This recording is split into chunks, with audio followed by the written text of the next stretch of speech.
In 2004, I was on Match and connected with this girl and asked her out. She told me she was being followed around for a show about dating, and would it be okay if cameras came around? Sure. We meet up at the time and you could just tell that right off that the chemistry wasn't there. But no, we have cameras around all night, so had to go through with it. Anyway, after drinks, we head to Slate where they have a dinner table set up for us. Problem is, I was a broke actor, so I was not planning on dinner, nor could afford it.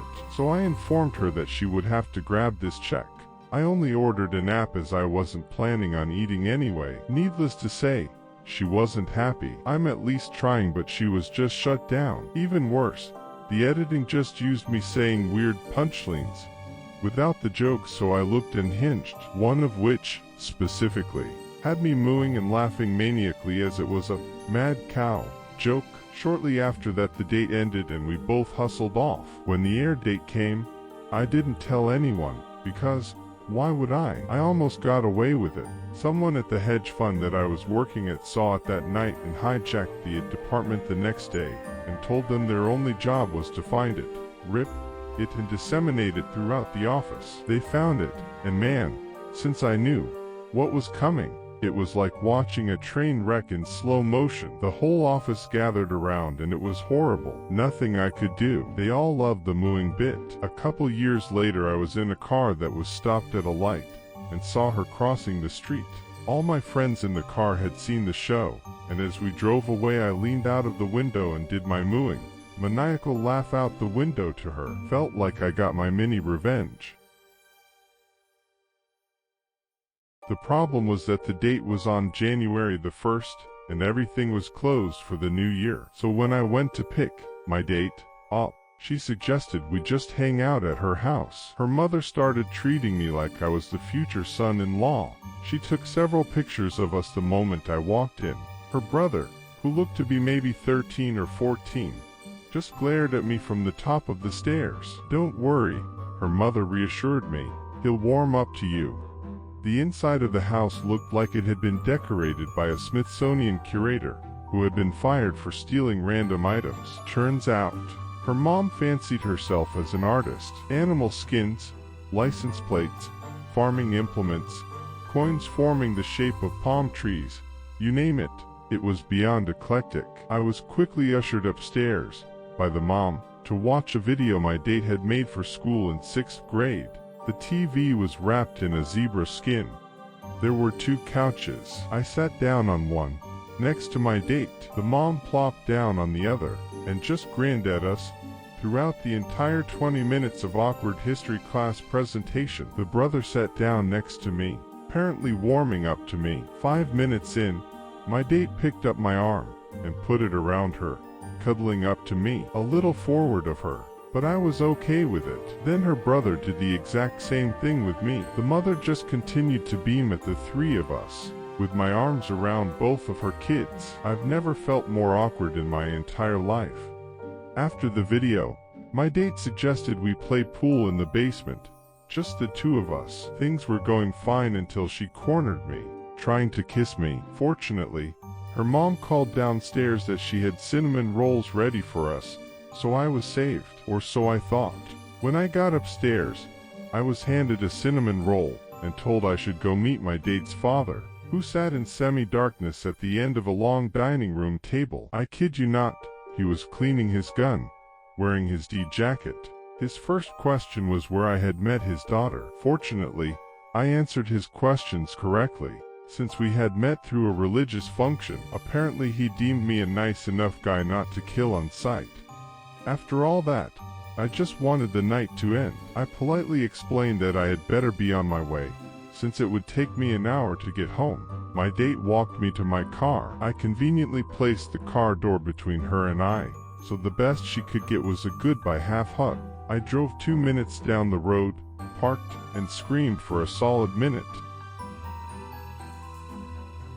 First time meeting this guy off Tinder. He doesn't look the same as his photos, and shows up in a black shirt covered in cat hair. We discover we have absolutely nothing in common. Different food tastes, working out all the time versus almost never at a gym. Introverted versus extroverted, etc. He spills mustard on his shirt, and I try to be polite and not pay attention. He talks about how he smokes weed and says it's for his glaucoma. I sympathetically respond, glaucoma is a serious issue.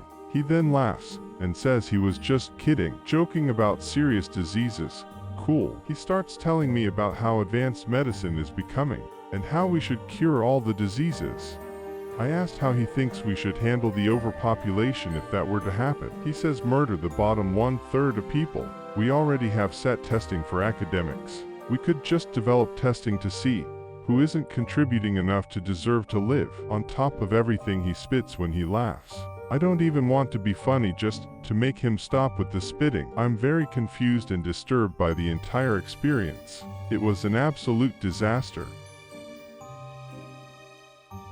Everything was going well and I could feel myself thinking this date was surprisingly good. He had dressed up and bought my coffee. He told me I looked nice, and even pulled out a chair for me when I was sitting down. I guess chivalry isn't dead. Good to know. We spent some time at Starbucks, and things were going so well that I agreed to get lunch at a little Thai place nearby. The food was great. The company was the same, and I was enjoying myself. What a perfect adventure. I was just getting to the last few bites of my cashew chicken when he leaned forward, smiled at me, and said 3 little words, "I love you." Of course, the 3 little words that came to my mind were, "What the hell?" And that's what I said, loudly, just as the waitress appeared to refill our waters. I'll tell you right now, refilling waters takes a lifetime when one person has confessed their love for you on your very first date, and then you reply with quite a bit less enthusiasm.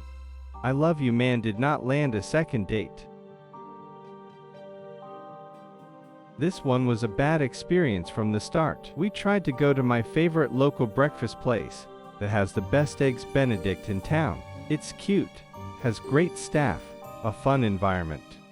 Unfortunately, the wait time was about an hour, so I suggested we go somewhere else. We don't have any shortage of breakfast spots around here, and I was ready to suggest a few others when he suggests we go to another classic breakfast spot, Denny's. Okay, sure. Denny's is the place I find myself with friends at 2 a.m. because we wanted a milkshake and fries. You know, at 2 in the morning, when there's no other option, or when you're on a road trip and you have to stop at Denny's at least once because that's what you do. But alright, breakfast date at Denny's it is. By the time we sat down, I already had an inkling that it's going to be a no from me if he asked for another date. At this point, he had told me all about his favorite protein powder and how much he benches. Time passed, we ordered food, and I was doing a lot of nodding and wondering if this guy was ever going to ask me a single question about myself. Finally, the question he chose to ask was, what kind of car I drive. I mentioned that I was currently saving up to buy my first car. "Oh, no way. That's actually awesome because I'm selling my car. So what's your budget?" "I'm thinking of selling it for like $5,000. That's pretty reasonable, don't you think?" "You in?" I was not in.